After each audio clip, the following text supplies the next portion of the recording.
Welcome to Dev's diary. എല്ലാ കൂട്ടുകാർക്കും ദേവ്സ് ഡയറിയിലേക്ക് സ്വാഗതം. It's story time. ഇന്ന് നമുക്ക് പുതിയൊരു കഥ പറഞ്ഞാലേ കൂട്ടുകാരെ. ഇന്ന് നമുക്ക് ഒരു കൊച്ചു കഥ പറയാം. ദാഹിച്ചു വലഞ്ഞൊരു കാക്കയുടെ കഥ. ദ ത്രിസ്റ്റി ക്രോ. അപ്പോൾ കഥ പറഞ്ഞു തുടങ്ങാം.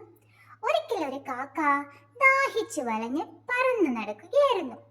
ഇച്ചിരി വെള്ളം കിട്ടിയിരുന്നെങ്കിൽ നന്നായിരുന്നു എന്ന് ആലോചിച്ചു പോകുമ്പോഴാണ് അത് താഴെ ഒരു കുടത്തിൽ എന്തോ ഉള്ള പോലെ തോന്നി. കാക്ക വേഗം ചെന്നു അത് വെള്ളമായിരിക്കണേ എന്ന് കരുതി ആ കുടത്തിന്റെ മുകളിൽ ചെന്നിരുന്നു. അപ്പോഴാ ആ കുടത്തിൽ വെള്ളമുണ്ട്. കാക്കയ്ക്ക് സന്തോഷമായി. കാക്ക വെള്ളം കുടിക്കാൻ നോക്കിയപ്പോഴാ, അയ്യോ, കുടത്തിനടിയിലല്ലേ വെള്ളം, എനിക്കത് കുടിക്കാൻ പറ്റുന്നില്ലല്ലോ, ദാഹിച്ചിട്ട് വയ്യ, ഇനി ഞാൻ എങ്ങനെ ആ വെള്ളം കുടിക്കും? അങ്ങനെ വിഷമിച്ചിരിക്കുമ്പോഴാണ് കാക്കയ്ക്ക് പെട്ടെന്നൊരു ബുദ്ധി തോന്നിയത്. അവിടെ കുടത്തിനരികിൽ കുറച്ച് കള്ളം കഷ്ണങ്ങൾ ഉണ്ടായിരുന്നു. കാക്ക ഓരോ കല്ലുകൾ എടുത്ത് പറക്കി ആ കുടത്തിലേക്ക് ഇടാൻ തുടങ്ങി. ഓരോ കല്ലിടും തോറും താഴെ കിടക്കുന്ന വെള്ളം പതിയെ പൊന്തി വരാൻ തുടങ്ങി.